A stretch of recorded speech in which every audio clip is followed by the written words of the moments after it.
Gamers, welcome to the stream. I love this part of the song.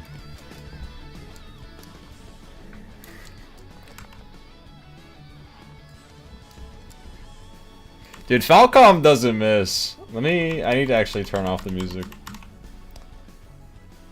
Falcom is peak. Yeah. Let's see. We gotta make sure everything is going and everything's going well. I'm gonna get that chat. I'm gonna put it right there. Yeah. Okay. Before I forget, let me just tab over to here. Taking off my headphones for now.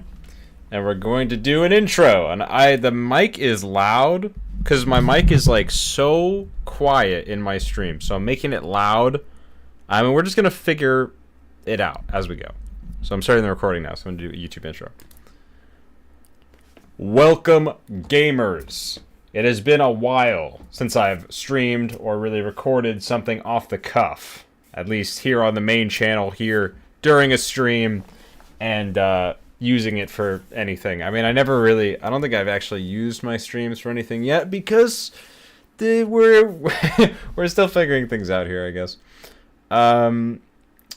Basically, I have not yet ranked my games of 2025. I have not made a tier list. I have not talked about everything I played last year.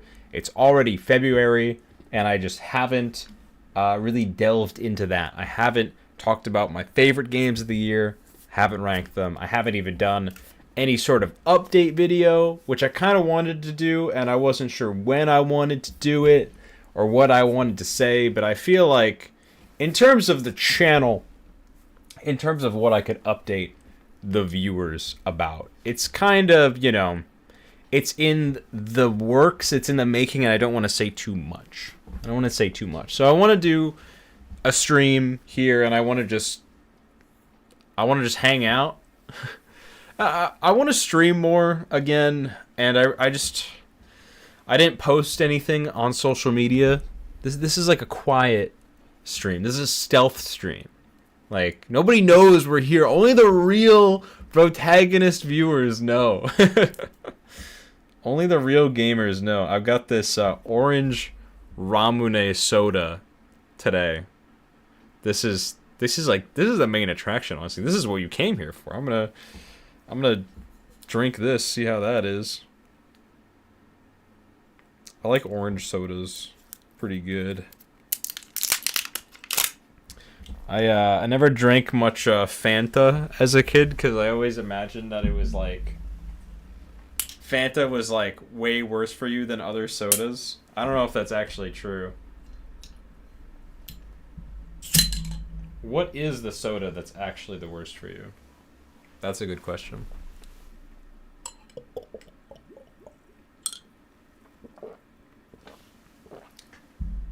Yep, that's an orange soda.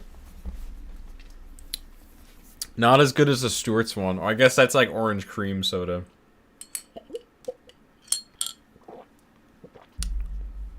When you add cream to anything, it just makes it better, I guess. So we're here to chill. We're here to shoot the shit, as they say, and just talk about big, epic things that have happened. So we're going to talk about 2025 games, but I briefly want to mention some games that I've been playing recently.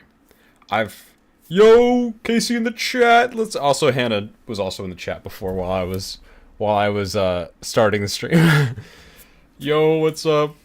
I've been playing Xenogears again. I finally got back to it after a long hiatus.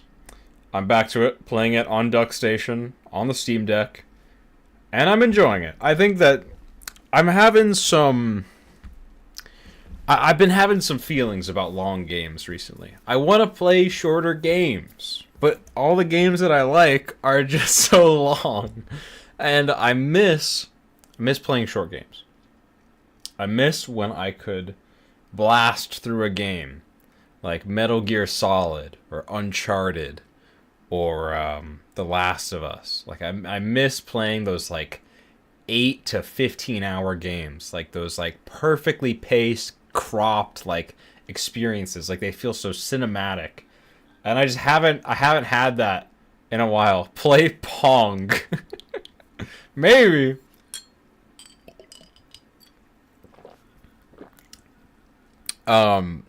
Xenogears is like Gundam. Playing Xenogears feels exactly like watching one of the original 3 Gundam series. Because it's quite long. It's like I'm like 47 hours in and I'm nowhere near finishing it. It's that long. It's probably gonna run me 60 hours, I think. I think in my mind's eye it's gonna be 60. That's kind of a hope, I'm not gonna lie. But I'm that's my prediction. It's a good game. It's a very interesting story, and I don't think I've even gotten to the most interesting parts about it, given what I've seen from bits and pieces and how I've heard people talk about it. I really enjoy what I've played so far, and I think there was like, because I'm trying to think, there is some moments that are lesser, like the prison arc in this one. I'm not a big fan of. Takahashi loves prison arcs. They're in literally every single game that he makes. This one I just wasn't feeling it, although it did have a reference to The Shining, which I thought was very fun. And otherwise, I enjoy the gameplay. I enjoy the platforming, the janky RPG platforming, and I enjoy the hand-to-hand combat. And the magic system is pretty cool. It's not super in-depth, but I enjoy that it's there. But I don't really love the mech combat. I think it's cool. And I think that, centering a lot of the game around the mechs is really cool. And we'll get into this later when we actually do the tier list. I think I am very specific with how I like my mechs in video games. It's just one of those things that I never really had such a big opinion about before, because I mean, how many games actually have pilotable mechs? I feel like it's not that many. But I've noticed that I feel certain way about piloting mechs in games.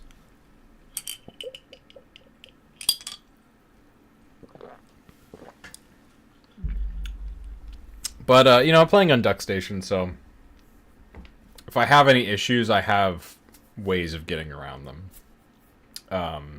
When you're playing an emulated game, it's kind of it's really easy to get around certain things that maybe would be a much bigger hassle back in the day. You have save states, you have cheats, you have mods, and there's so many things you can do with it. Now, with Xenogears, I'm not trying to cheat my way through. I'm just saying. DuckStation is a goated emulator. Absolutely, I love DuckStation. I'm very excited to eventually play FF7 on DuckStation. That's hopefully something that I'll do this year, depending on how long other games take me. Hopefully I'll get to that this year.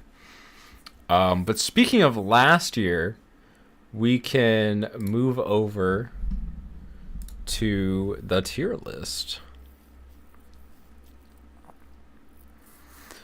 Let's see. Okay. I'm like flipped, but I don't think it actually matters. Welcome to the tier list, gamers. This is every game I played in 2025. Not actually that many games finished, because games are long. And that was the other thing. I've been playing a lot of Hades, but we'll talk about Hades. I kind of want to play some Hades on this stream. I literally have it opened. Like, I'm literally playing Hades right now. That's how much I love Hades.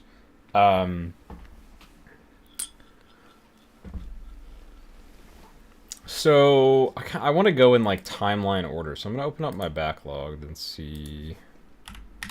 what the timeline order actually is.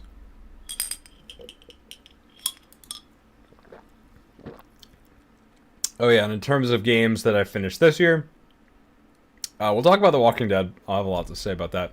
Zort, dude, Zort was a lot of fun. I don't know if I'll get into it too much. Zort's great. Tactics is a goated game. Tactics is amazing. 40-hour game. 40 hours is like the perfect length for an RPG, and it's not even. This game isn't even 40 hours like main story. This game is 40 hours with like. I didn't do all of the side content, but I did most of the side content, which is not that much. And I grinded a lot because my character builds weren't great, and I was really into the job system, which if you played differently than I did, you could probably play this game with just story characters, but I really wanted to build my own characters and mess around with the jobs. And I did. It was all right. Like, that experience was all right. I think if I played it again, I would play it much smarter. But that's what made it take 40 hours, which is awesome. Like, it didn't waste any time. Oh shit, Final Fantasy 7 Remake Intergrade. That was last year? Holy crap. So this is the second time I've played this. I was playing it with my girlfriend. This game is very special. Very special to me in many ways, especially when I first played it. But this playthrough was very special as well. For lore reasons, like lore context, me and my girlfriend, we sat down and started playing this game before we were dating.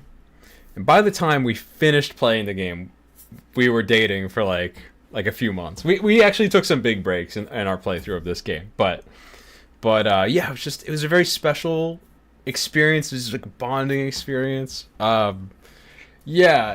oh man, it was great. We cosplayed Cloud and Aerith for Halloween, the prior year, like 2024, and then we did it again last year for Comic-Con. Fun times.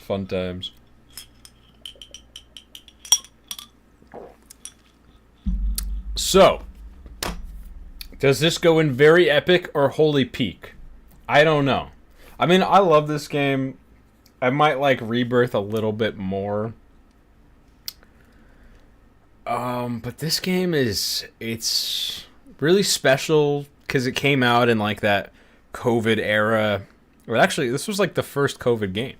This was like right at COVID. It was this, and it was Persona 5 Royal. So like, this was like the light in the darkness. This was the light in such a fucking awful time. And I don't know if I played it that much back then, like during COVID. I mean, I played a lot of Persona. I played a lot of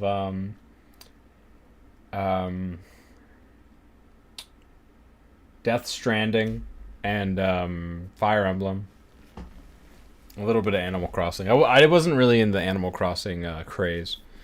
But then in 2021, when I finished my third semester of college, I just came home and I just binged Remake. I played it all hours of the day. Like, dude, that was a great experience. I loved just like finishing like a fall semester, like getting all the finals done, and then just sitting down and just fucking binging a game. Like I did that with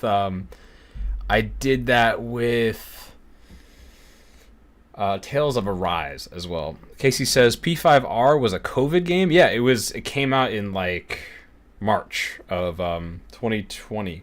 Yeah. I'm pretty sure it came out after lockdowns like happened. Like I was like worried about getting my package. I was like, is it gonna come? Because I pre-ordered it. I pre-ordered the special edition, which is over there. I don't know if you can see it. It's over there. It's in that shelf. Big box and stuff.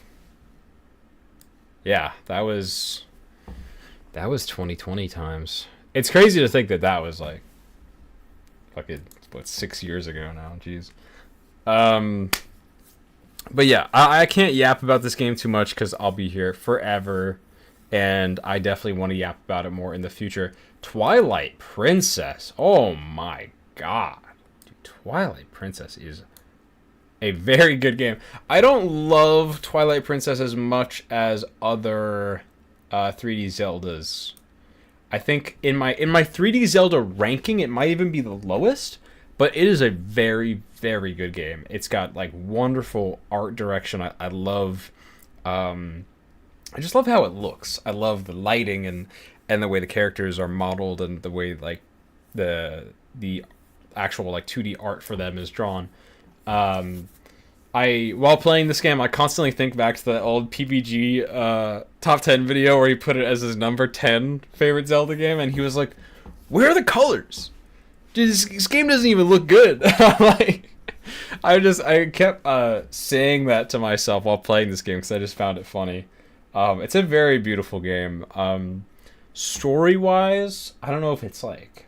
I think it was a pretty fun and compelling story in terms of Zelda game standards. I liked Zant more than other people. I like that he's just like this weird zealot and he's not even that powerful, and he gets dunked on. Like, I don't know. I thought that was fun. I love Midna. She is the best companion in any Zelda game. Her dialogue's so fun. Like, her character is really well developed. I love the dog. I love playing as the dog.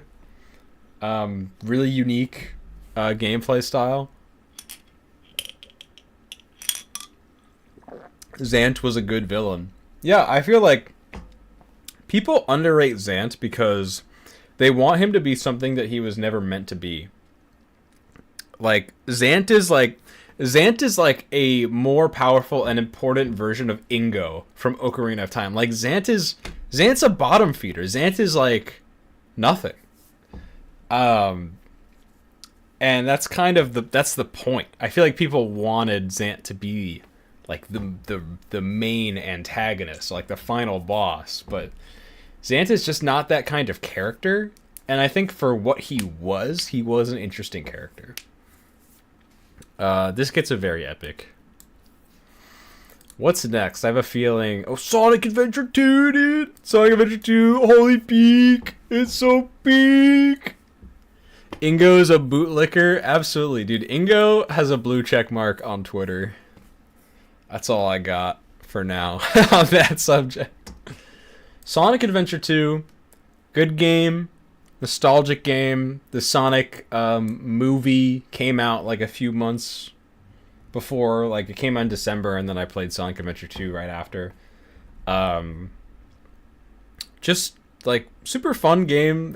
It's a bit janky, but you know, I enjoy the jank. I feel like the Sonic Adventure games, I love them so much because I don't know about because of the jank, but maybe it is because of the jank. They're just so goofy, and I feel like they're goofy in a story sense. Like you have all this fun like dialogue, and the voice acting is all silly, and then you have like Casey says SA2 is so peak despite half of the game being dog water. Yeah, I don't know. I kind of don't mind. There's a lot of annoying stuff in this. The final two levels, like the final Shadow level, the final Sonic level, so weird and annoying. Like when you're in space and you're like floating around. This game is really hard. Now this is like, I don't know. Some people are gonna call me out on this take, but this game is kind of hard to play without mods, because in modern games, we don't have to deal with a life system anymore. We don't have to deal with having a finite amount of lives. We just have like, you know, checkpoints that we go back to, and you kind of just continue on from there. The fact that these games are structurally in a crossroads between adventure games, or like almost Sonic Adventure 1 was almost envisioned as like a Sonic RPG, which it kind of is a concept they returned to a little bit with Sonic Frontiers. SA2 is a bit different. It does not have the world exploration that SA1 does, to its detriment, but it has a level select. And SA1 kind of had levels, but this one is just like it's only levels and cutscenes. And I feel like it's one of those types of game design that I would consider to be outdated. I don't like to throw around the word outdated, but this is just one of those things where when you run out of lives in a game like this, it just feels weird, I guess. You're like, okay, like it just feels like it doesn't feel like a good, I guess, like punishment for dying or losing. I don't know. And yeah, a lot of level design, there's a lot of really good level design, and there's some kind of jank level design. A lot of these Knuckles and Rouge segments are fine. It gets more annoying when there's a Rouge level where you're timed. That kind of gameplay, the Emerald hunting gameplay. Well, it's not always Emerald hunting, but the hunting gameplay. It's not very, very great when you're being timed. It's not horrible. Kind of like the idea of it. The Eggman and Tails shooting galleries. I've always liked these more than other people. I always thought they were fun. But I think that the actual level design in these stages is just not as well thought out as the rest of the game, honestly. And it's just not as fun. Like, most of the time, it's fine. It's fine. But, like, I don't know. I do enjoy this game. Maybe I'll put it in big game. Big game for big gamers. Because I'm not crazy about it as, like, an actual game, but as, like, a nostalgia game, it's great. Like, I really love it.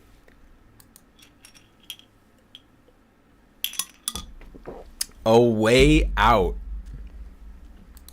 This might be a controversial take because this game is popular somehow. I don't really like this game. I mean, like... Okay, so A Way Out. It's a multiplayer game, of course. Me and Casey here in the chat played it together. That experience, a lot of fun. We had a lot of fun playing it. Going back to... I'm thinking about it. It is a kind of game where I felt like we had to make our own fun. Because the game itself wants you to play it a certain way. And the certain way it wants you to play it is not very interesting or fun. And it's especially not interesting. That might be its biggest crime, is that it's not interesting. A Way Out takes the framework of a... I don't know, is generic the right word? It takes the framework of like a 70s action movie. And essentially wants you to play through it exactly how a movie of that style and era would play out. And for people who are into that, I'm sure that aspect of it is like cool, but I feel like the most fun thing to do in this game was deliberately fail and play it the exact opposite way that the developers intended you to. Like there's this moment where one person has to hide in a laundry basket while the other player pushes them around, like around these guards or something in the jail. And it was so much fun to just pop out of the laundry basket. Like, we would take turns being in the laundry basket, and then we'd go to a certain point, you pop out of the laundry basket, you get caught, and then you just keep going. And then, like, there's so many sections in this game where you can play chicken with each other to mess each other up, or just keep failing a segment over and over. Casey says that part straight up took us like an hour. Absolutely refused to progress the game. Yeah, it's a game that's so much fun when you're not playing it, basically.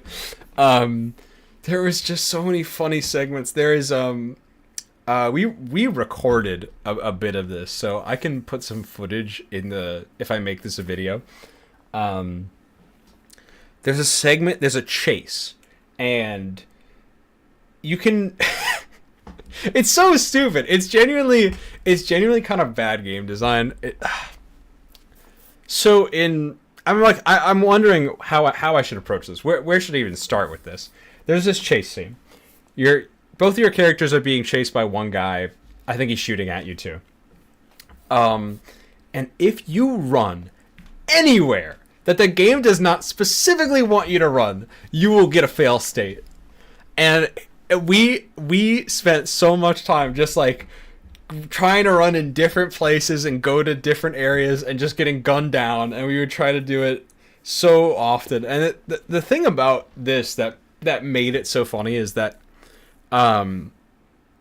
you could start doing the thing that it wants you to do. Like, you could start going down the right path, and then you can veer off, and then you'll still die, and then you'll have to start over.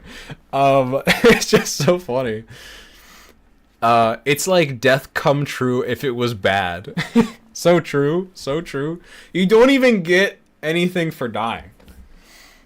Some of the deaths are funny. I don't know. They're not like... I don't know, man. I feel like there are games out there like Death Come True and like Fate Stay Night, the original VN, that they make dying kind of a mechanic. They almost give you points for dying, and seeing the different ways you can die is kind of like fun. I always love to mention the original Crash Bandicoot for this, because, you know, every time you die, it would be in a different way. So I thought that was interesting, but this game doesn't really have much incentive. Honestly, the thing about it is that dying in this game is fun, and it's funny because, you know, you're playing with your friend. God, when you get further into this game, it just gets worse. There's abysmal third person shooter segments. There's really awful vehicle, like, driving this, like, a whole chase at the very end, like this motorcycle chase, and it was just like, that was genuinely the point in the game where we were getting really annoyed, because I enjoy some third-person shooters. I really love the Uncharted games and Last of Us games. Casey's not really a shooter guy, so it was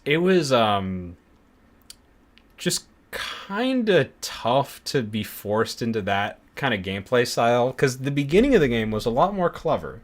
It was like all these little puzzles, and sure, like, we were kind of clowning on the game the whole time. But it was little puzzles. It was cool ways of using this multiplayer framework.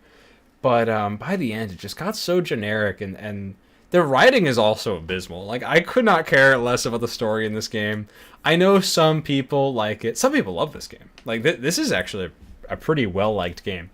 And I'm sure that this developer has you know, other games that are much better. I really want to play Split Fiction.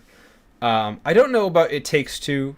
Apparently, It Takes Two is a very good game. Hannah wants to play that, so we'll probably play that together at some point. But yeah, Split Fiction looks really cool. But this game was it's kind of a proof of concept, and it's really like, it is, I will say it's like unapologetically a game based on 70s action movies, and that's clearly something that the director of the game wanted to make. So I don't know, that's cool.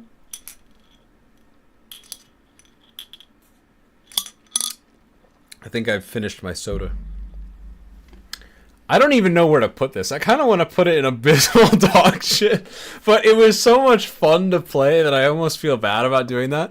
But man, the real game was the friends we had along the way. Like the real gameplay was just me and Casey playing it together. Like, the actual game itself was kind of bad.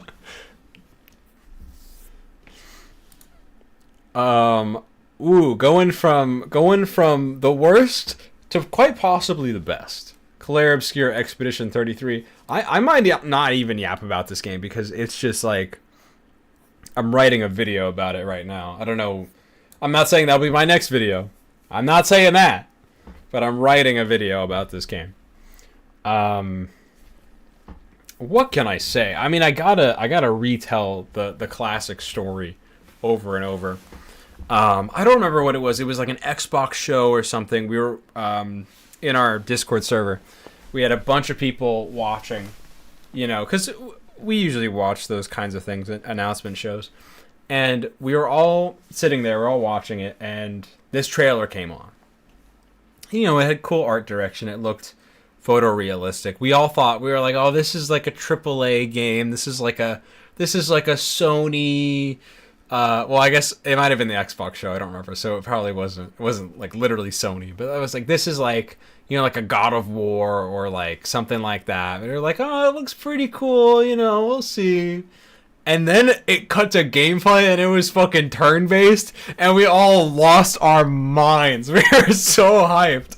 We were like, holy fucking, it's turn-based. Like, I flipped out, dude. When the UI came up, I thought it looked like Persona 5. Like how they do the UI in that game. I was taken aback, dude. I was like, fucking, it's turn-based. Because this is, it's kind of odd that this style of game has not, I don't know if it's gone away, but it has a little bit. Like the realistic, high production value turn-based game, the cinematic turn-based game. Let's see. Casey says, turn-based being cringe for modern games was the biggest lie ever told in the 2010s. Yeah, because, when we were growing up, like the GameCube and the PS2 and stuff, there was always turn-based games. Like I always knew what Final Fantasy was, even though I didn't play them when I was younger.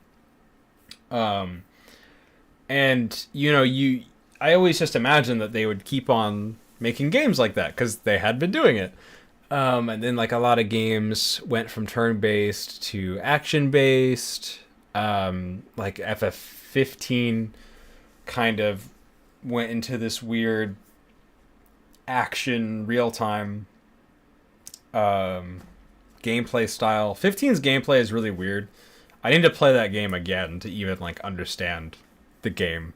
Like the actual combat and the gameplay of that game. But we had Final Fantasy 13 on the PS3 and that was command based, but it was very different than turn based, I think. I haven't played that one. We had Lost Odyssey on the Xbox. And there's all these like CRPGs, like your Baldur's Gates of the world.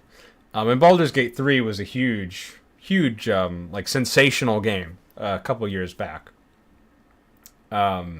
So when this trailer came out, I kind of had this feeling of this weird like almost nostalgic feeling of, yes, like this is the kind of game I always thought was going to be coming out at my age. When I was younger, I imagined myself as an older man playing this kind of game. And the fact that, it's kind of like that, as this weird like prophecy being fulfilled, that was like just an interesting thing to me. And then as we got more and more information on the game, I just got so excited to play this. I got it day one. My computer was glitching the freak out. And this was back when I was experimenting with Linux. I tried to play this game on Linux, and I swear my computer made a sound. I've never heard it sound like that ever before. Like, it was so weird. Didn't really play much of this game on Linux. Can't say that I did that. I also thought this was going to be a big Steam Deck game. This wasn't really a big Steam Deck game for me because I wanted it to be like, I wanted to appreciate the spectacle of it because it's a very beautiful game. It's got great art direction. This is a AA game. I wouldn't call it an indie game. Some people are calling it an indie game. I wouldn't call it an indie game. I would say it's a double A game, which for some reason people are like confused about double A. They're like, it's either indie or it's triple A. It's like there's a lot of middle ground there. Forgot where I was going with it, but I played it on PC. Really enjoyed it. I don't know if I needed to play it on PC. I have the PS5 version now, and I'm like replaying it slowly. But it's kind of like it's a game where I could have just played on PS5. But I enjoyed playing it on PC. Yeah, I don't want to yap about this for too long because there's just so much to talk about. Great gameplay, incredible story, like a lot of twists and turns, genuinely shocking stuff. Playing this game, it's dude. This game is like this is a game that people will be talking about for decades to come. This is going to be a generational game, and I honestly believe that this game will actually send. It will have a big ripple effect on the gaming industry, and it will show people that turn-based and these more realistic cinematic style turn-based games have a big market, and they have a lot of fans. I guess people just kind of people were scared. People were scared of funding games like this, and because investors and money people were so afraid of approving and funding games like this that they kind of went away for a while. But I think they're back, and I think there's definitely going to be more like this. And Sandfall is probably got a bright future ahead of them. So let's move on. What do we got? Kirby Mass Attack. More like Kirby Massive Pain in My Ass. Okay, this game is okay. Kirby Mass Attack is a Nintendo DS game, and it's got very Nintendo DS design. Casey says, turn-based has always been very cinematic. I would agree, and I would...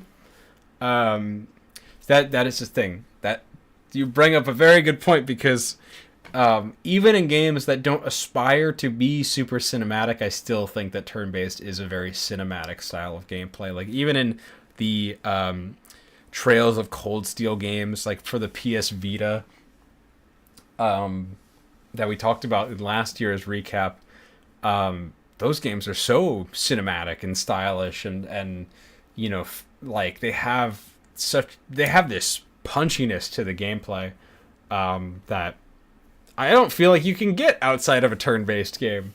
But it's something that a lot of people have trouble understanding, I guess. But it's fine.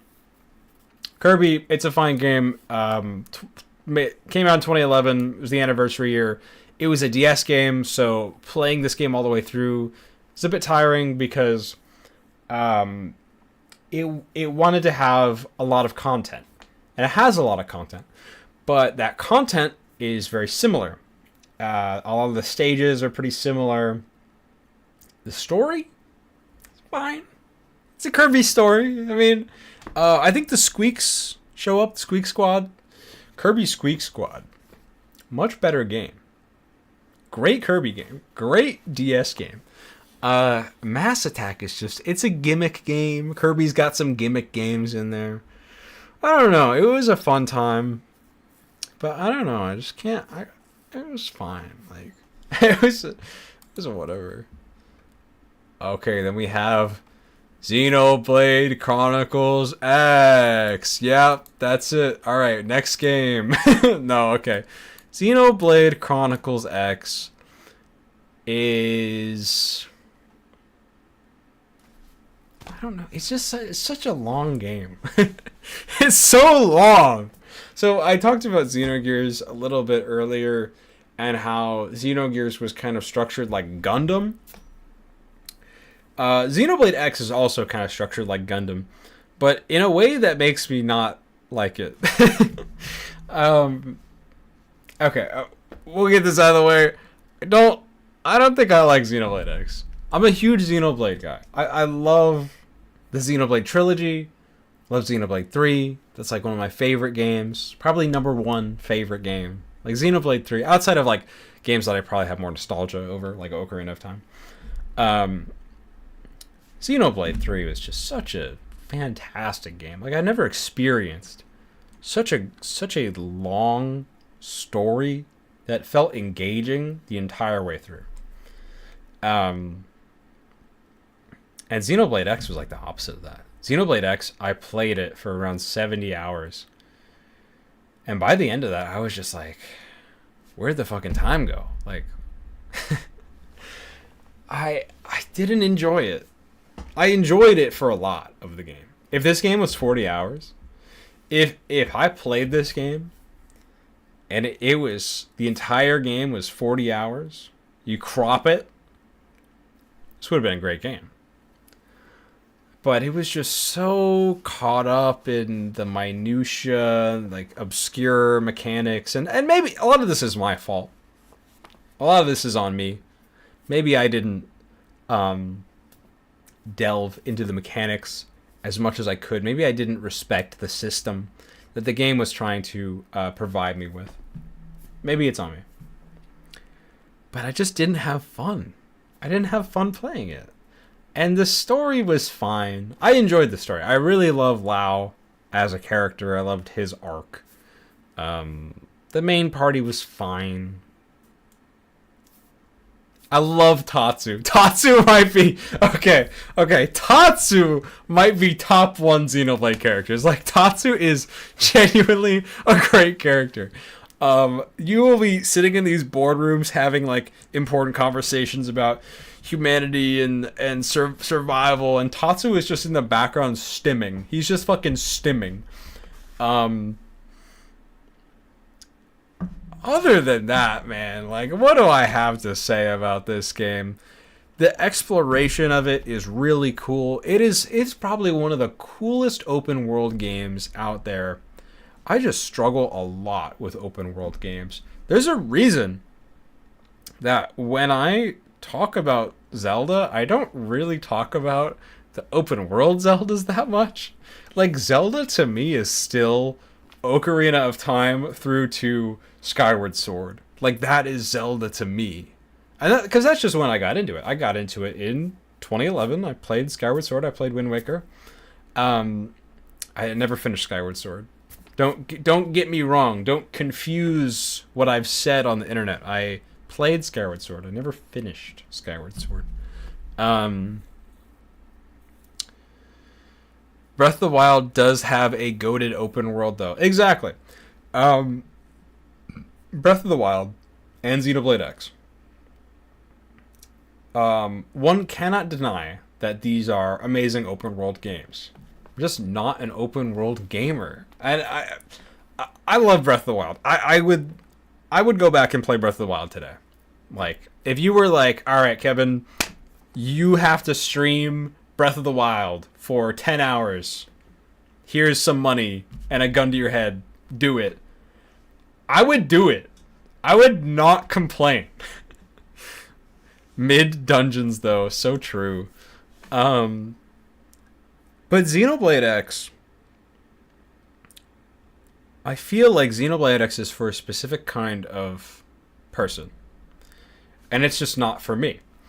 Xenoblade X, it would be a perfect game for, like, a mega Gundam fan. Like, someone who is so into the kind of mechanical aspects and building their mech and playing with all the different jobs, the different skill trees, the different factions that you can join. I never switched my faction in this game. I never even thought about it. I chose one faction, and I don't, like, I honestly, I'm not even sure what that mechanic even, like, does. I honestly don't know, because I guess I just didn't care enough to know or to find out. And this game is so long, and it's got a lot of stuff in it that when you try to go online for help on this game, and this is a remaster as well, so there's the original Wii U version, which is different. It was just difficult to find information about this game. It was difficult to find the answers that I was seeking, and whenever I was struggling on a moment, like a boss fight or a side quest. The main quests in this game weren't that tough, I feel like. But a lot of the content in this game was really tough. And whenever I would kind of search for help, it was always people being like, all right, once you're level 99 and you have fully upgraded stuff, I'm like, how do I upgrade my stuff? How do I get to level 99? And I never really got those answers. This game also has much slower progression than the other Xenoblade games. In most Xenoblade games, you level up quite fast, and you get to a very high level by the end of the game. In this game, that did not happen. I was at level like 50 by the end of the game. I was nowhere near like Xenoblade 3. I was like a level 105 by the end. And that was the same exact time put into the game. 70 hours. Same time. And I think that's my biggest issue with this game is it feels like I wasted my time playing this game. Because Xenoblade 3, for the time that I put into it, I got so much out of it. For Xenoblade X, for the time I put into it, I felt like I got so little out of it. And I'm not going to put it in abysmal dog shit. I'm going to put it in decent enough. Because I understand why people love this game. I really do. But I just don't like it. I just don't like it. That's my biggest Xenoblade hot take. Of course, next we got Undertale. Yes, dude, Undertale. This game was so good. I am making a video about Undertale. Don't know when it's gonna be up. Making a video about it. This was such a fun experience, and a lot of it happened right here on stream. Casey and Chris joined me for a lot of the stream, and I've talked about this on the Archery collab and some other stuff. But that was so much fun. It was like a community moment. Because I feel like so many people have played Undertale. It's such a popular game that it's one of those games that, you know, sitting down to play it, I'm kind of surprised at myself for not playing it already. I've played it, but I never played through it. And it was a wonderful experience. It surprised me a lot, as you can tell from the streams. Had no idea that the neutral ending, or like that the bad ending, I don't even know what it's called, the normal pacifist ending and not the true pacifist ending. I had no idea that any of that was in the game. That completely shocked me. The game was crashing and stuff, and I was losing it. It was a great story. It had great character writing. I really loved I just loved the world. I loved the characters, the humor. It could get on some people's nerves, and I think I wasn't super into it at the beginning, but it really grew on me. And the combat is really fun too. Like, I had forgot that this game was a bullet hell. I totally forgot. I knew about the Sans fight because I knew about, like, I can't fathom how it's pretty much made by just one guy. Yeah, Toby's a god for this game. Like, and apparently this game is like coded weird, and all the dialogue boxes are weird, and the way the game crashes, like, the game doesn't just turn off, it crashes itself, and it's just like, it's a weird thing, because he wasn't like a game dev, he was mostly like a musician, but he did mods, he did like Earthbound mods, really interesting stuff, and just the end, it was like heartfelt, very heartwarming.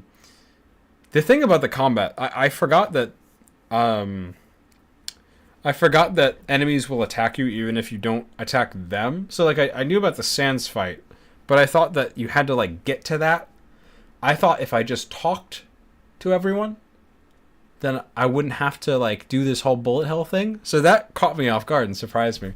And some of the sections were quite hard. Like, Undyne was hard. But It was genuinely super fun, great experience, and I'm so glad I got to experience it right here. He did Redacted. Oh yeah, he made Redacted, the famous mod Redacted. I jumped right into Deltarune, but I think we will talk about Deltarune later. The Walking Dead. Walking Dead. 2012. Season 1. The Walking Dead is a game that I played with Hannah per her recommendation. It's one of her favorite games. I always knew about this game. I knew about the ending. Because I watched PewDiePie play at least the final episode of it back in 2012. I don't know. I believe that I watched a bit of it. Like, I didn't just watch the end. But I don't remember. I mean, it was 2012. I was literally 10 years old. So I just don't really remember. But playing it again, it was a very good game. I haven't really played much. Well, actually, no, I kind of have. I was kind of dividing those genres. I've played a fair share of point and click adventure games, just in different kind of styles, like the Zero Escape series and Eye of the Somnium Files and Danganronpa.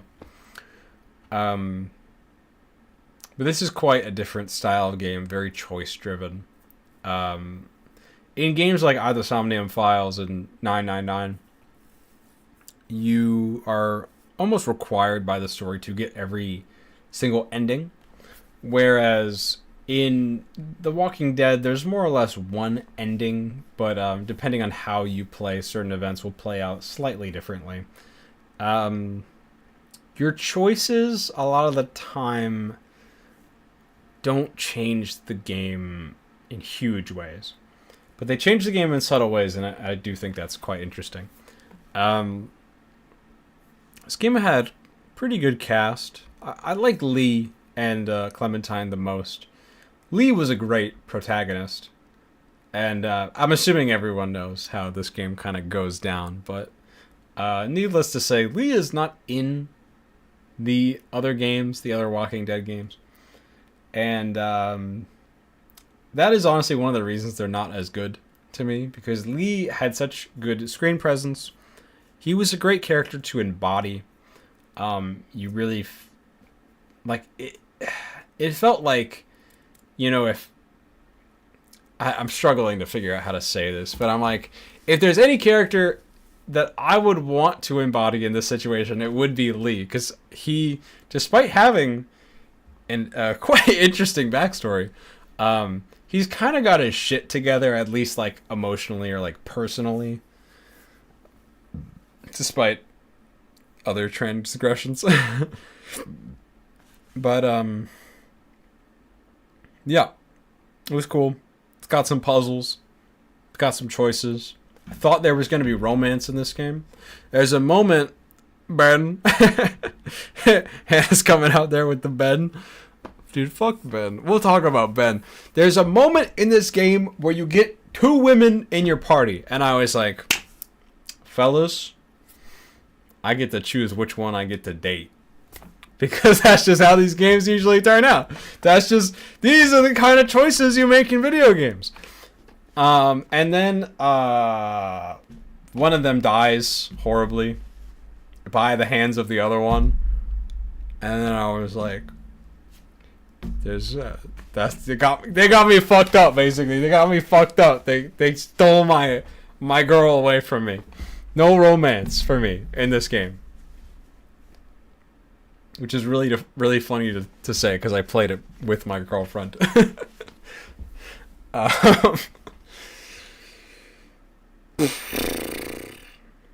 Yeah, of course Hannah mentions Ben.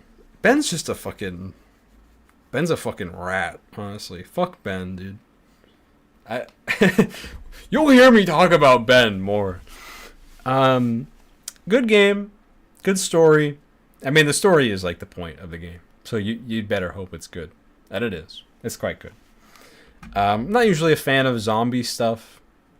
I feel like there's a lot you kind of need to add to the story to make zombies interesting. And I feel like this game did it because the characters were so compelling. Yeah, I don't know. That's all I got. I'm putting it in very epic. I think it is a very epic video game. Fly Night! Yeah, Fly Night! Fly Night is fun. You ever played Kingsfield? Well, I kind of doubt it. But Kingsfield was a game made by From Software. Way before they made Dark Souls. And this is a multiplayer indie game that I played with Casey and Chris. After Undertale, we got together and decided to form our little fellowship and play games together every week. And this was the first game that we played through all the way. This was a really fun game. I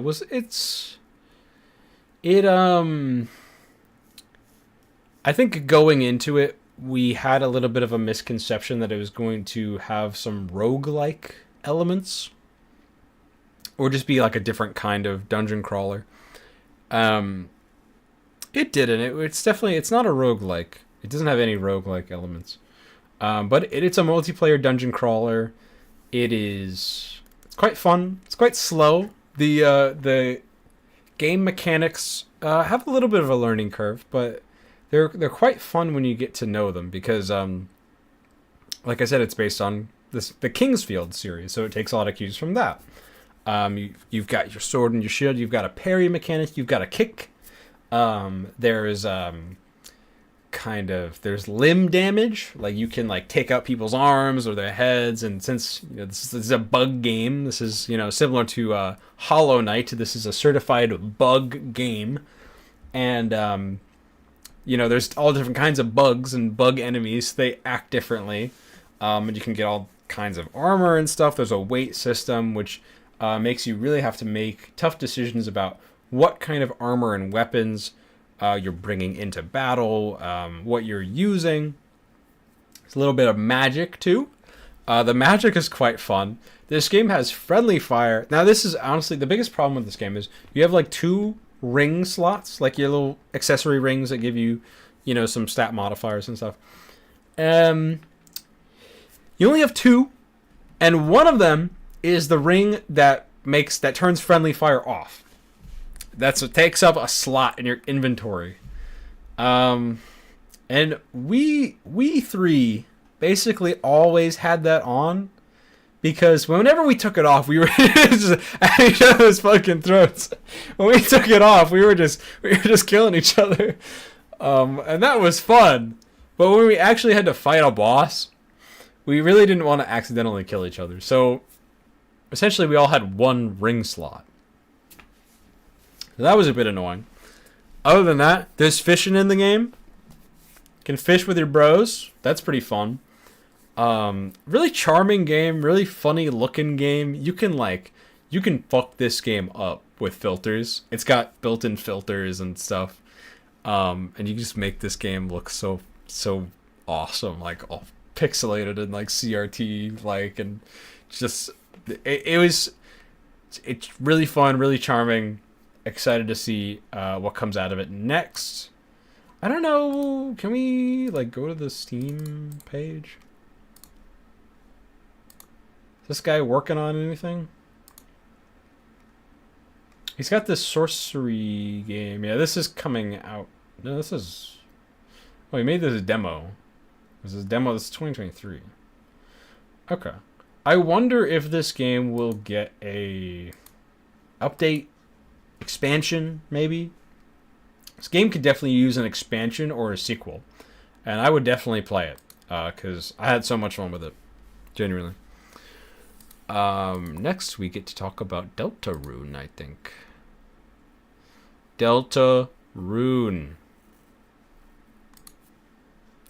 What can you say about Deltarune, man? I need to stand up for this. Oh, Jesus.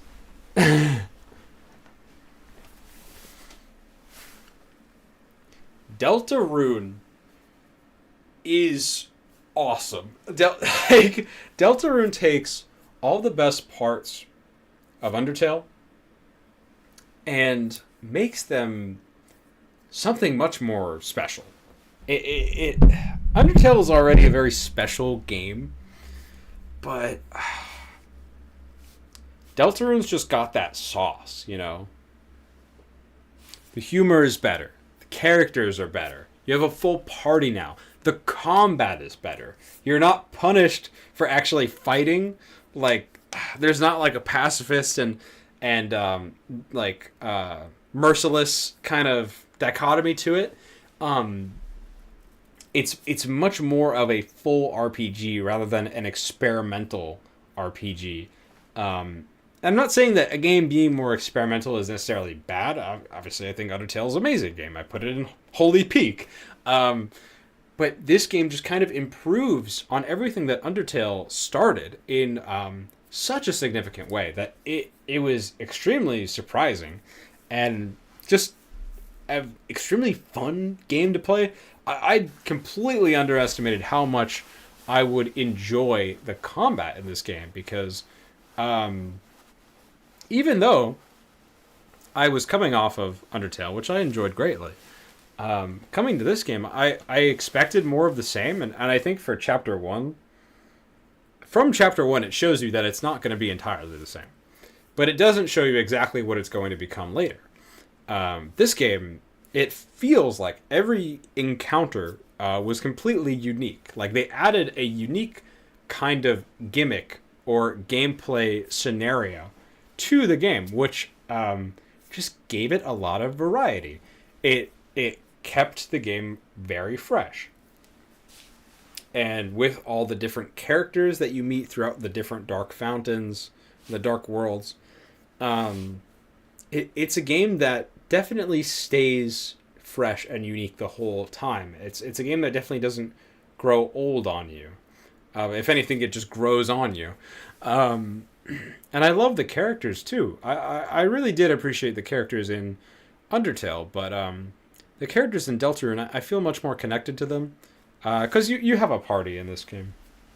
And I mean, the character who was like alongside you most of the time in Undertale was Alphys, and Alphys is not the most compelling character in Undertale. But Susie was such a compelling character. Like, she is more or less a co-lead with Chris, and I was not expecting to like her as much as I ended up liking her. Like, she's like framed as a minor antagonist in the first chapter, and then she joins your party, and then she becomes like the real hero of the story. And the game's not even finished. You know, we have, what is it, 3 more chapters left? We have 3 more chapters left of Deltarune. There's a lot of content in this game. This game is, you know, it's not the longest game right now. But, you know, when we get to the end of it, this is going to be like a 50, 60 hour long game. Especially with side content, which I didn't really do in my initial playthrough. I love Rouse. Rouse's fun. Dude, Chapter 3 blew my socks off. Like, Tenna was an amazing character. Like, such a good antagonist. Great boss fight. Just well written. Really emotional. Like, emotional to a degree that I was not even expecting. The whole, like, you're gonna grow up and move on and forget about me. And, man, like, Toby knows what he's doing, man. Toby's got the sauce.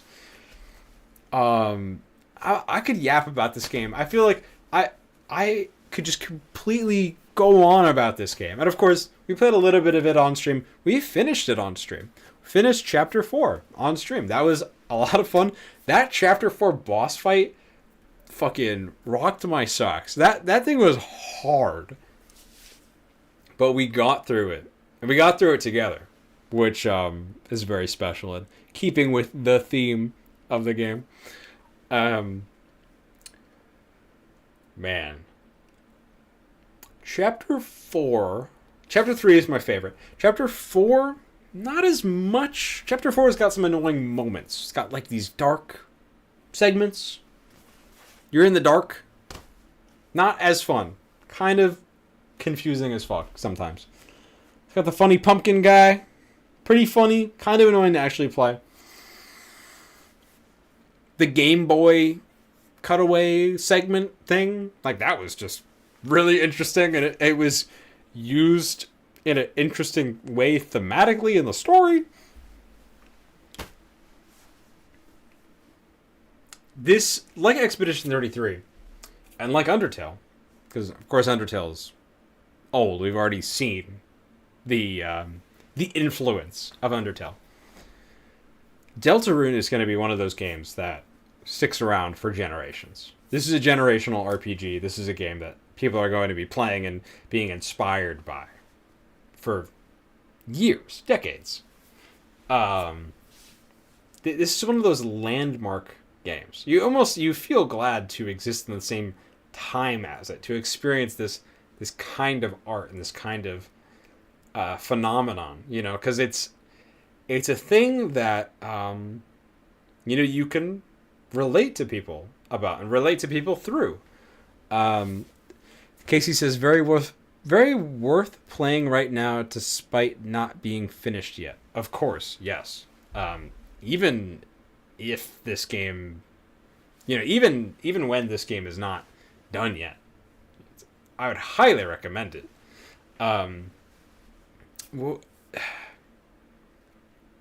What I was saying, it's kind of in the theme of the game, of like relating to people, and finding yourself, learning who you are. It's kind of one of those games that it's about that journey, and it has the power to stick with you through that journey, and that makes it a really special piece of art, I think. So,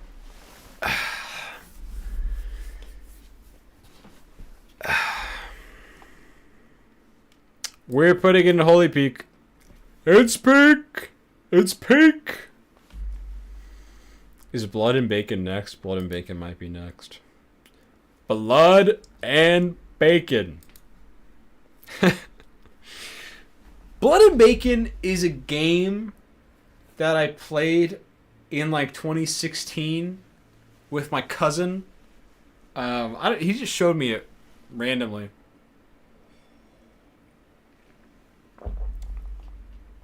It's a funny pig game. You shoot pigs. And it surprisingly has a story. Was not expecting that at all. From my initial playing of it, I thought it was just this weird horde shooter where you shoot pigs. And that's kind of what it is for like most of the game. But this game has a story. I don't know if I can tell you what the story was. They added a dungeon crawling aspect to this game, which of course I love dungeon crawling. And I love multiplayer dungeon crawling. Me and Casey and Chris also played this game. It's just a really funny game. It was a really fun time playing through it. The story was like, I don't know, the story was kind of engaging. I thought the story was fun. Yeah, I don't know, you gotta fight big pigs. There's like a lot of shit. At some point, the pigs shit on you. There's raid bosses. Different weapons. You drink milk. You play as a skeleton. It's great. It's a great game.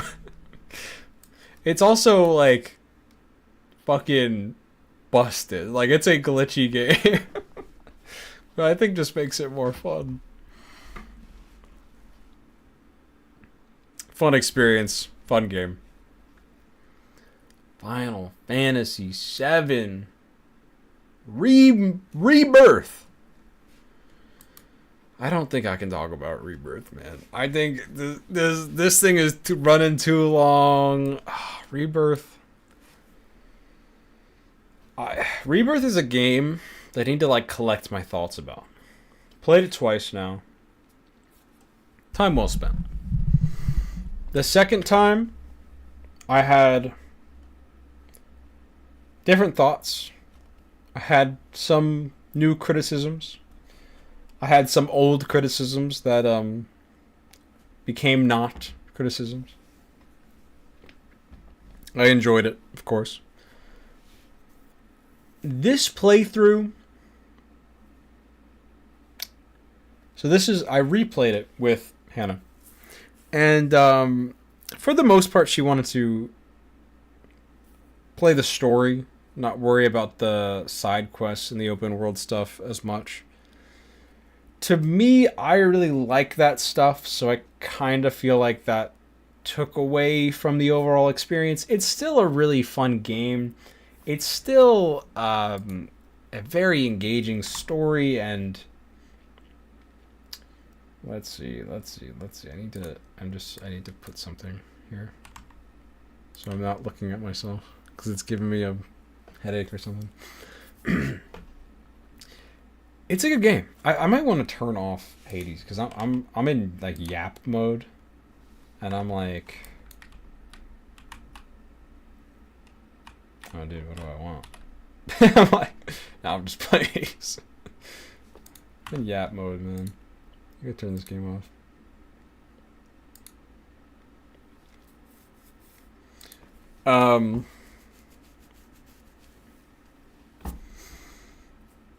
Yeah, I mean, it's a great game. I like it a lot.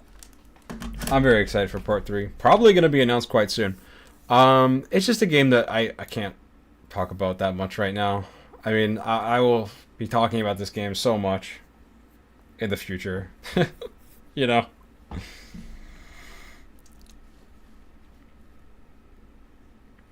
I really like the Moogles in that game. Everybody hates the Moogles in that game. They call them Miguel, but I like them. They look like koala bears.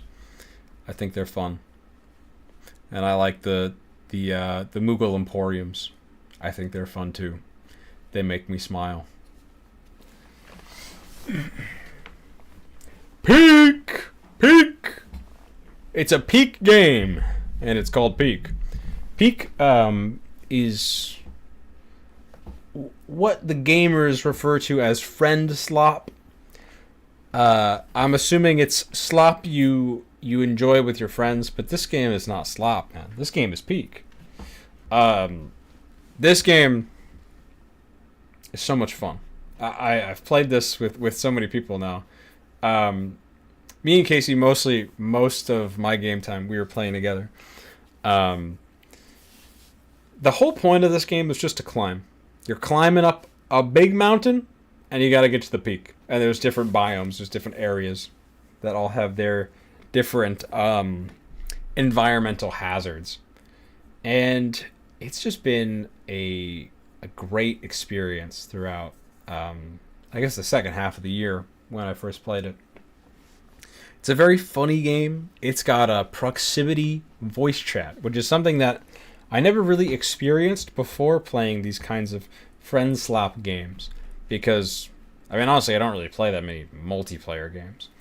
But, that was a really fun aspect to it. Like, because of how proximity chat works, you hear your friends where they are in the game world. So, if you lose one of your friends, if you fall, you get out of contact with them, you're like yelling to each other up and down the mountain and stuff. And it just adds so much. Falling down in this game is fucking scary. Like, I genuinely got, like, my heart sank. I got this, like, fight or flight response when you, like, fall in this game and it's, like, motion blur. And I'm, like, freaking out. Another thing about the voice chat is that you will feel compelled to yell at your friends. You will be compelled to yell through your mic so your voice will carry and they'll actually hear you. And I mean, if there are other people around you in your house that might get annoying to them, but that's just another thing that was like really fun and funny about this game, is that we were just like yelling at each other, like, I'm up here, like, like, dude.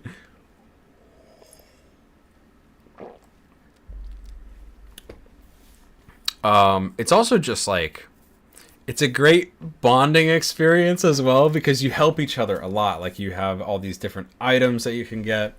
You can set like ropes down. You can like lift each other up. Um, there's so many cool things about this game, and I really wanted to get into modding for this game because it seems like there's cool mods. I want to play Peak to Valley, which is this game reversed. It's like you're going down the mountain. I think that sounds really fun. And it ramps up, dude. The final area, like the final two major areas of this game, are pretty brutal in my experience. Maybe I'm just bad. I haven't played that much. I actually have my Steam up. How much of Peak have I actually played? I've played 20 hours of Peak. That's probably not as much as some. I've got a friend who plays a lot of Peak. What are their hours?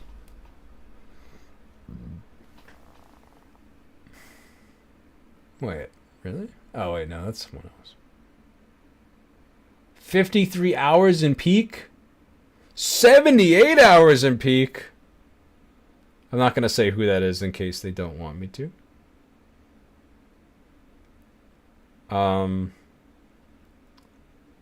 Some of these people are fake peakers. I have not played that much Peak.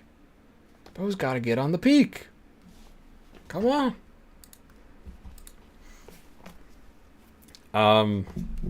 It's such a good game. I kind of want to. Oh, it is. It's Peak. It's Holy Peak. I'm putting it in Holy Peak. I love this game, and honestly, I want to play more of it. And I haven't really played much of it single player, but I feel like that would be pretty fun as well, just to kind of practice and honestly, it might be a good like podcast game if you just like want to listen to something. You know, maybe I don't know. I really want to listen to the Night of the Seven Kingdoms official HBO podcast, so I'll have to find some stuff to do while I'm listening to that. But I'm sure I will have to clean my house. Cleaning the house takes a lot of time, and you mostly listen to podcasts while cleaning my house. So, you know. Astrobot was the last game I finished in 2025. This was I'm so down to play Peak whenever. Absolutely, dude. Same. Like I could go back to Peak anytime.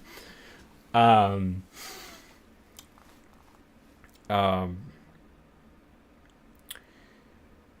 Astrobot was a really fun game.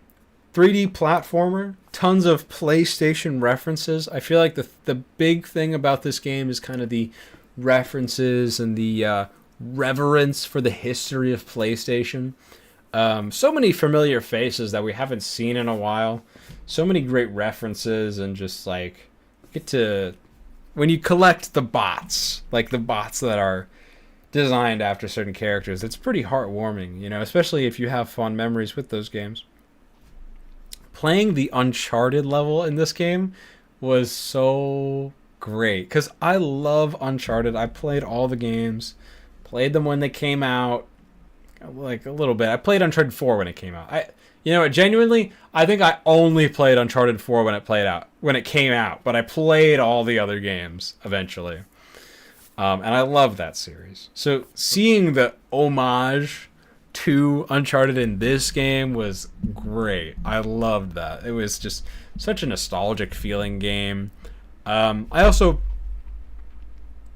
like many others, played Mario Galaxy a lot as a kid, and this game is fairly reminiscent of it. So that's another pretty nostalgic thing about this game. It's got tight controls, got great level design. It's got tons of unique and interesting gimmicks. A lot of the levels will give you a specific item that informs the level design, puzzle design, and progression of each individual level. And I thought that was really fun. It kept the game feeling fresh. It kept things feeling interesting. And I played the main story of this game for as much of a story as it has.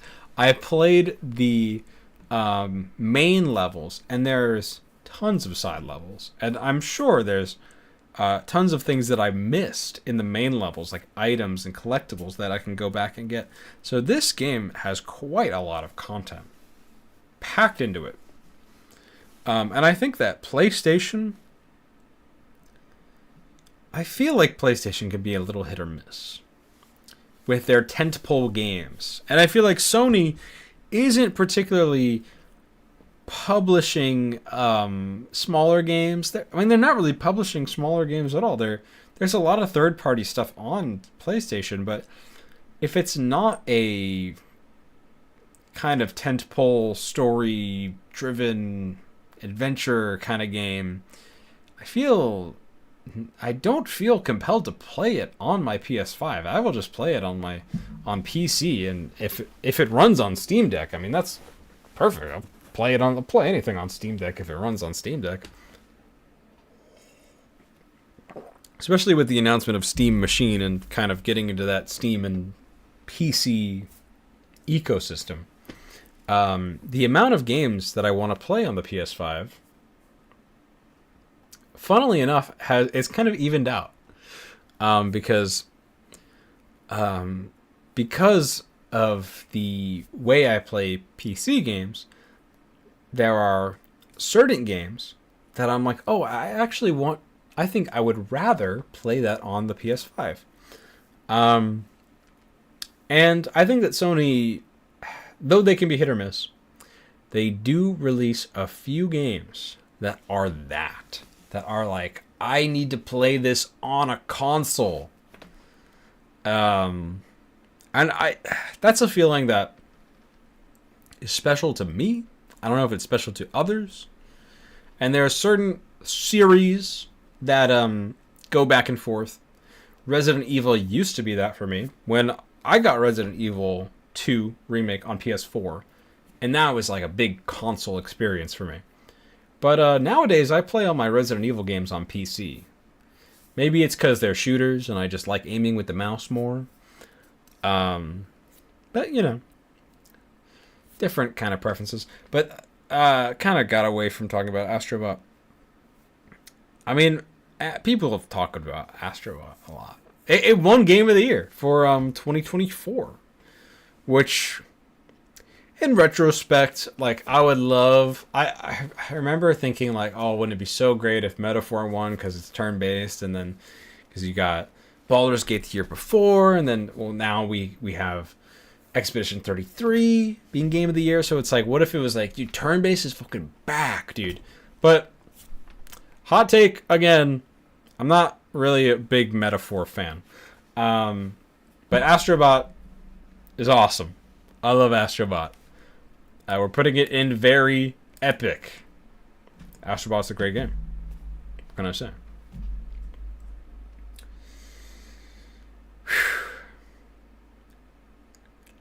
Protagonist games of 2025 have been ranked. Society can now continue.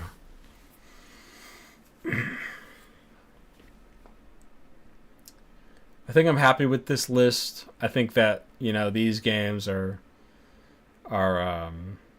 when I look at the list like this, I feel like I played a lot of games. Before, when they were all laid out here, I was like, I didn't even play that many games this year. But these are all substantial experiences. And that's what I want out of games, you know. I talk about wanting to play shorter games, but if I just play a game and finish it and don't really feel a big connection to it, then it's just not the same. It's not special. These are all impactful experiences. I mean, some of these is like, Way Out was a lot of fun, but it wasn't a good game. Xenoblade X had its moments, but overall I didn't really like it. But these are all like, I'm gonna be looking back on all these so fondly. Play Pong. Is Pong on Steam? Lo-fi ping pong. Strange Pong. Screw Pong. Pong Quest. I'm scared because there's a lot of porn on Steam. So I'm trying not to show anything on the stream. Yeah, maybe Pong will be Play Tomato Joan.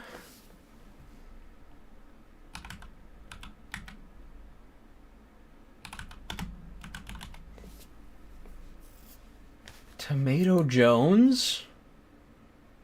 What's this? It's not working. How have I never heard of this game? Tomato Jones? It's $4. This kind of looks like Catherine. Gamers, do we play Tomato Jones? It's only $4. You know, this kind of reminds me of like Rock of Ages a little bit too. Wow. Okay, yeah, Casey has played this game. Casey owns this game. No.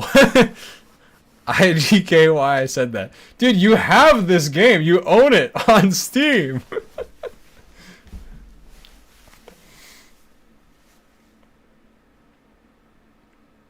There's three Tomato Jones. Dude, this is a franchise. Dude, it's got mixed reviews. Damn. Alright, I think we could guess the game. Fellas, we could guess the game. This looks like Ace Combat 7 to me. Holy fucking shit. Oh my god. Yeah, I mean, it's Ace Combat 7. How could you mistake it? That's the games of 2025. That's what I played. That's what I enjoyed. In 2026, I hope to enjoy a similar amount of really substantial experiences. See, you got a plane. Okay. Dude, I'm so proud of that. I'm so proud of getting it from just this, because this is like the mission briefing screen in this game. It's like a bunch of cutscenes before missions. Yeah. Playing The Walking Dead. Played Zort. Zort's great. Great fun friend slap game. The game isn't even like finished. This game's got another part coming out. So that's cool. Of course, Tactics. Already talked about Tactics. I'm playing Xenogears and Hades. I love Hades. Hades is just... Dude, I could yap for Hades. I could play Hades for like the next 3 hours. I probably won't, because I want to edit a YouTube video. But I love Hades. Hades is so good. Xenogears is also really good. I don't think I'm in love with Xenogears, but I like it. I like it quite a bit, and I like that Tetsuya Takahashi fellow. And afterwards, I don't know, I kind of want to get into more Trails. I got a lot of backlog games, so you know, I want to play Trails. I want to play Like a Dragon, like a Dragon 7, the RPG. I want to play Hollow Knight. Maybe get into some Castlevania. We'll see.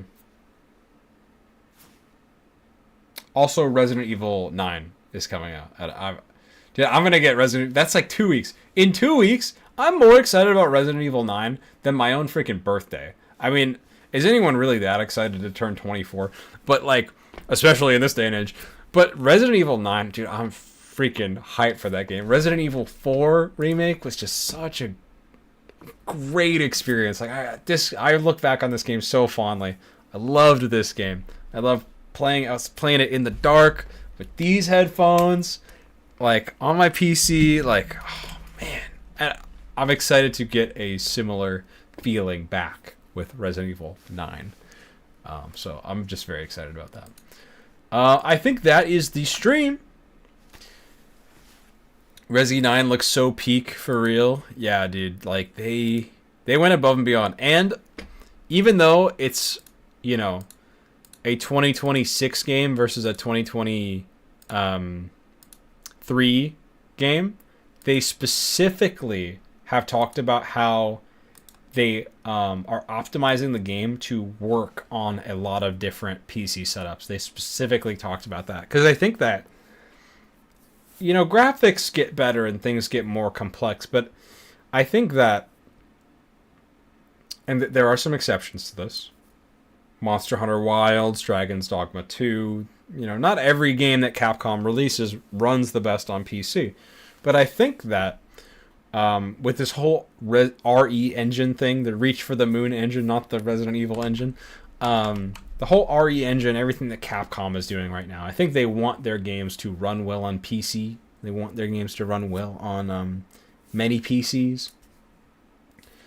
Fortunately for me, my PC is about the power level of a PlayStation 5, SSDs included, because I replaced my spinny drives. I only have SSDs in it. I think the PS5 can run more consistently, but my computer that I built is more or less as powerful as a PS5. So, given that the game is releasing on PS5 as well, it's kind of a safe bet that it will run well. But I really love that they were like, no, we're gonna make sure it runs well. We're gonna make sure you have a good time. So I'm excited for that. I also want to replay games. I've been thinking about replaying Uncharted. I just want to enjoy games more. I always enjoy games, but I don't know. I feel like my philosophy on playing games is shifting a little bit. I'm kind of I don't know. I think Xenoblade X is the thing that kind of, it was like Metaphor and Xenoblade and like a few other games, I think, that kind of made me feel stuck. Like I felt like I needed to play them rather than playing the game that I most wanted to play at that time. And I'm trying not to think about that or not be like that anymore. I'm trying to just play games to enjoy them. And even if it's not obligation, but a semi, like a backlog thing of like, I really need to play this game. I need to get through this game. That being Pong, of course. Yeah. Like, I really need to get this game done. I feel like that's like a bad way of thinking of it. Like, I need to finish this game. Like, you gotta play it to finish it. Don't ever. This is what I've learned. What I kind of feel based on my experience. I think that you shouldn't worry about finishing something. Just think about enjoying it. Because if you worry about finishing it, then you're not going to enjoy it. That's my 2 cents on that. I'm sitting here looking at my backlogs. Got a lot of games I could replay, honestly. I think that there's a lot of new games that I want to play. New to me, like I want to play Hollow Knight. It's a few years old. But I think that one of my main like things that I want to do, I want to buy less games and I want to replay more games. I think there's definitely a bunch of games that I want to buy, like I want to have in my collection, and then I can replay them whenever, like Hollow Knight and stuff like that. I don't even know if I'd be a Hollow Knight fan. I just feel like based on all the other games that I like, I feel like Hollow Knight is just one of those games. But we'll see. But yeah, I want to replay more games. I've played so many good games. I want to play them again. All right, I think that is the stream. I don't even know how many people watch this stream. But my ass is getting real tired with social media right now, and like today I could get into it a little bit. Like I've been using Twitter a little bit here and there. I've been really into a lot of TV shows right now, like Night of the Seven Kingdoms, JJK, a little bit of Free Run as well. So I like seeing what people are saying about those things online. I've been on Twitter a little bit, but I think I just gotta stop using it. Like I mean, I already kind of stopped using it, but I'm like, I don't want Twitter in my life. I don't want social media in my life. So I might still use it for YouTube stuff, but if we get to a point where, you know, we're getting a good amount of views and we have people watching, because I don't even think that people pay attention from Twitter. Like, does anyone see the stream on Twitter and come to the stream? If you're someone that does that and you're watching this, please leave a comment. Like, please tell me, because like, is it even worth it to post on Twitter? Is it even worth it to go on Twitter? It feels icky. I don't like it anymore. You know, I don't like social media. So I'm kind of like, I kind of want to just keep my YouTube stuff on YouTube. You know, have that whole, I don't know. Yeah, you know what I'm saying. Keep YouTube on YouTube for the most part.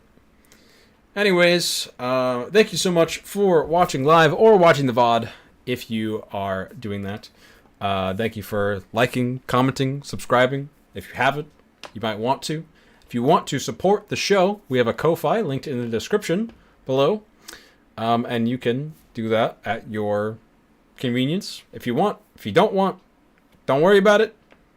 If you don't want to send me money, you don't have to. But if you do, I'm not going to stop you. That is the stream. Thank you all so much. Have a good night, good day, good morning.